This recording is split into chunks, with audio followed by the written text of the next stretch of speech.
Well, I have to say, World War III was a bit of a letdown, wasn't it? Last night we heard of the big retaliation. Iran had responded and they were dumping deadly missiles onto American territory. This was surely just the beginning. How would this play out? Clearly, America was going to respond, but this time it would be bigger and more audacious than the weekend blitzing of those nuclear sites. Air forces around the world would be on standby. I mean, think the Iraq War, but maybe bigger.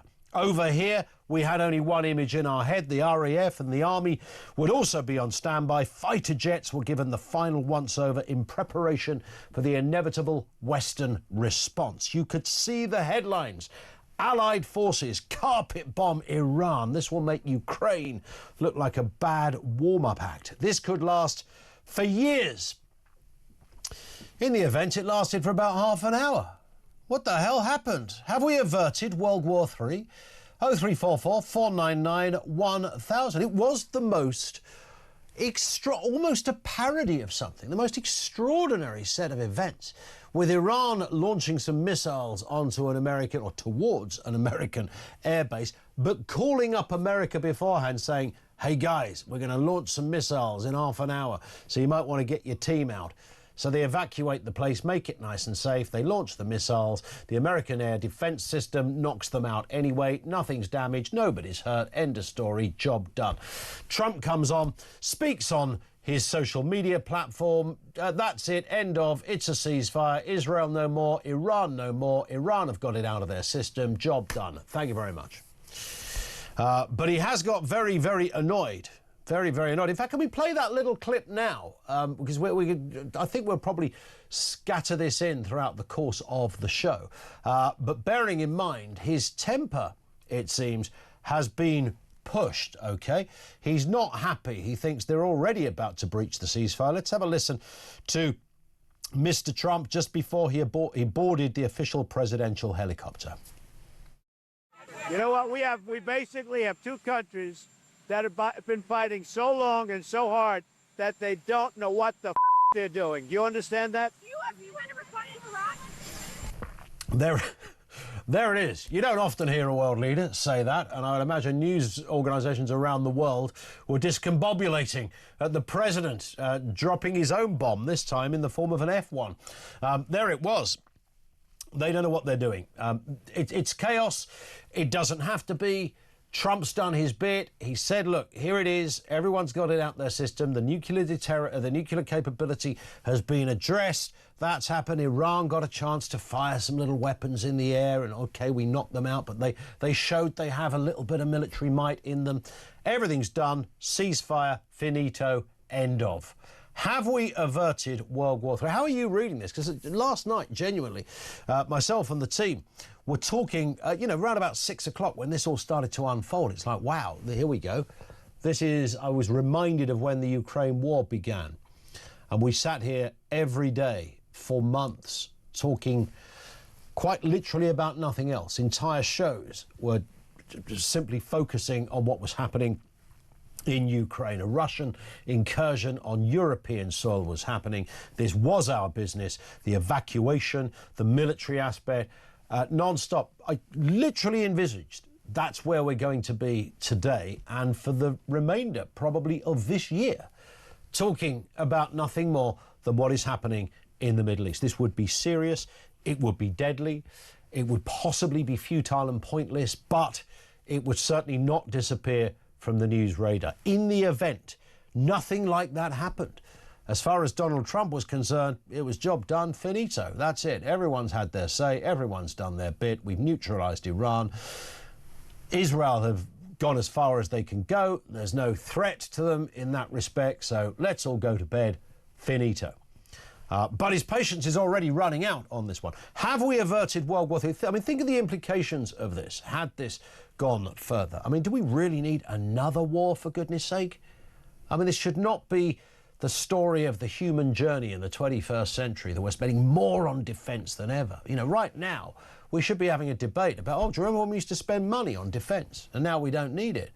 Yeah, because no one fights each other anymore. We realised it was a bit ridiculous and nothing was particularly gained any longer. We had the world wars and they had some meaning to it, and once in a while there is somebody who doesn't play ball and you give them a gentle nudge, often with a cruise missile, but that's the way the world... But generally speaking, we don't have wars anymore, but we do. And I thought this was the next mummer of a war coming around the corner. Apparently not. Have we averted World War III? 0344 499 1000. We'll take some calls on that in just a bit. Let's get a word from Candice Holdsworth, the writer and the broadcaster on this and the other big stories of the day. Candice, good afternoon to you. Good afternoon to you. Always good to have you with us, and it's worth a reminder, I think, of that little clip we just played, Donald Trump speaking on the Middle East. He's really run out of patience. He's not very happy, saying both Israel and Iran have violated the ceasefire. Let's have another listen to what the president said just moments ago. You know what? We basically have two countries that have been fighting so long and so hard that they don't know what the they're doing. Do you understand that? Have you ever fought in Iraq? I might even use that as my ringtone, Candice. I think that would work, or at least a text alert, one of the two. Fairly unpresidential stuff, quite amusing. I can't stop listening to it. There he is, blasting both Israel and Iran. I think it sort of speaks to our times, right? We're all just thinking that what is going on? You know, it's just like a new thing every week. There's like a funny meme that goes around, like millennials going through their like 100th once in a lifetime event. Like history's happen weekly now. I think Donald Trump appears very rattled by this. He'll have wanted to be seen as the director of events, you know, the person taking a calculated risk, making a bit of a gamble, you know, sort of breaking his no war policy, but it worked out for him. He managed it. He brought the two sides together, but now it's not looking like that's the case. And actually, you know what, if we look back on what he tried to do in Gaza, call for a ceasefire there, call for a ceasefire in Ukraine, that didn't work either. So I think anyone should have looked at this with a bit of skepticism that there was going to be immediate, you know, cessation to hostilities between Israel and Iran, because I think there's still a lot left on the table. I mean, we still don't even really know what Iran is going to do. I mean, they were clearly taken by surprise, but the Ayatollah is still alive.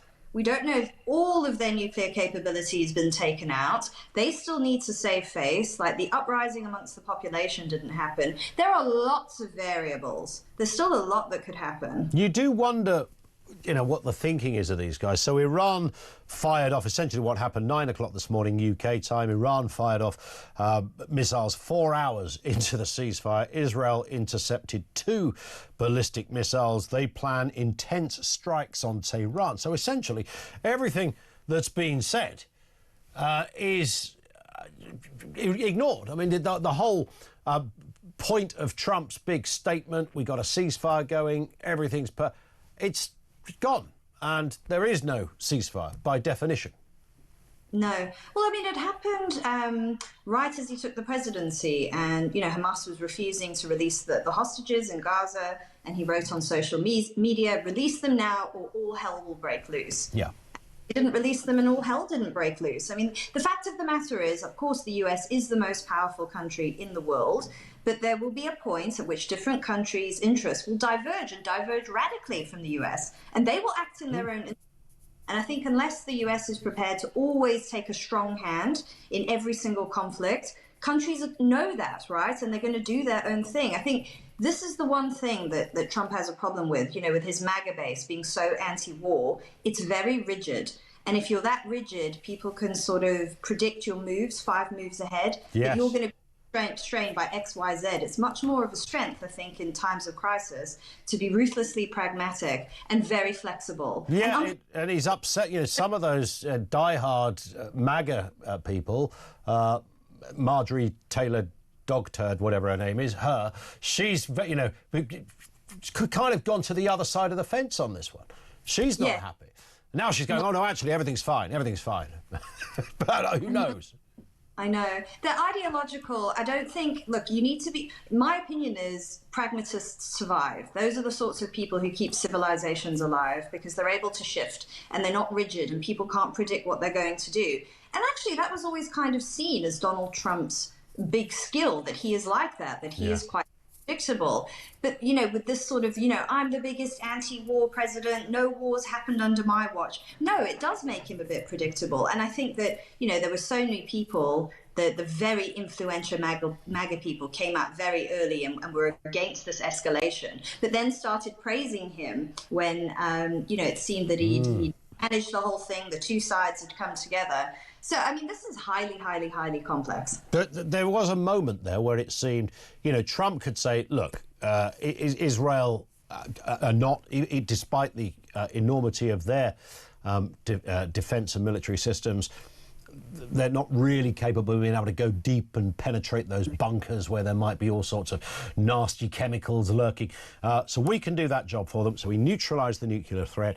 We then allow Iran to throw a couple of missiles in the air, bit of showboating. As I said right at the beginning, Iran even phoned the president, said, yeah, we're going to launch these things. Yeah, all ready to go. We'll intercept them. Don't worry. Job done.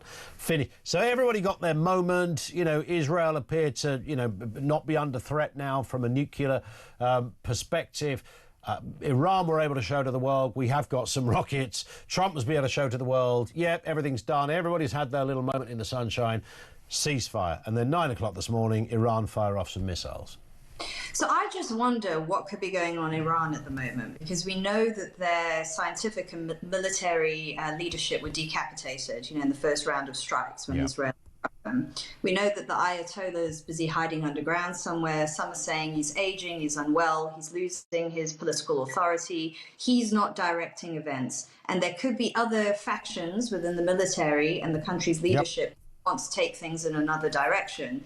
So I don't know if it's that easy to just make a deal that everybody in the country is going to abide by, because this has sort of left a vacuum and there may be many others trying to fill it, and it makes things very unpredictable. Yeah. Let's move to this story. Labour's proposed Brit Card digital ID. This has been endorsed by many MPs. Backed by Number 10, aims to tackle illegal immigration, rogue landlords and exploitative work. Critics, however, raise privacy concerns as Keir Starmer's government considers the rollout. Let's have a listen then.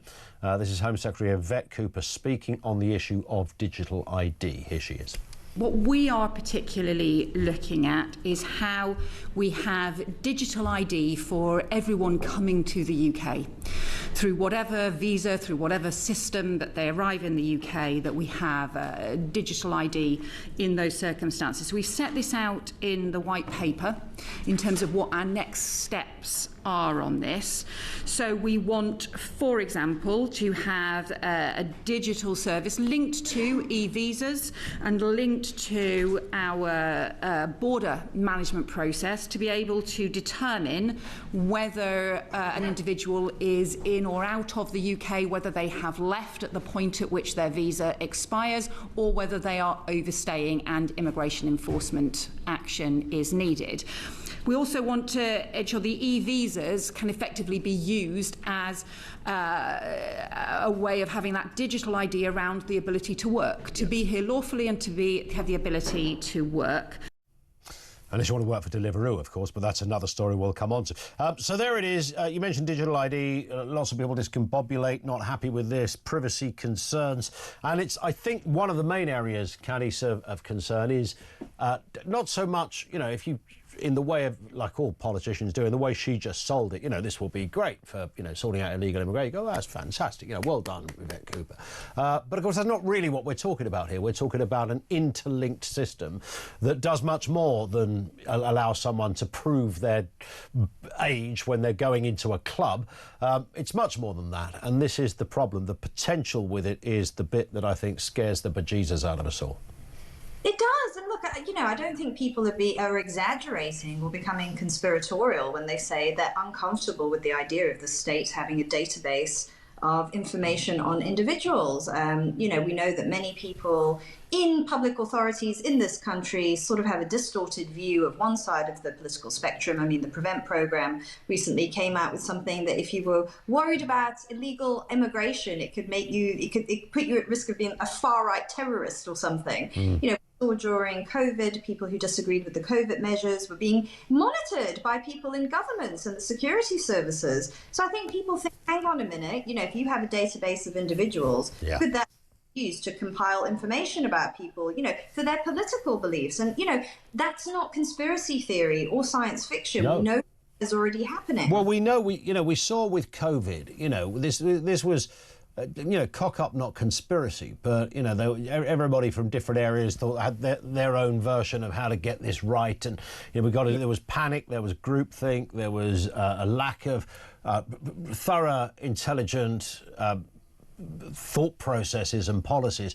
And so this kind of strange contagion, more contagious than the virus itself, took place among Western countries. Oh, we've got to do this, we've got to do that, and we've got to have some sort of passport, some sort of system of ID. So we already know there is precedent for a government overreaching. And if that hadn't happened, maybe we'd be a little more relaxed. But we've kind of seen already that it's possible for a government to go further than one's democratic mandate should allow them.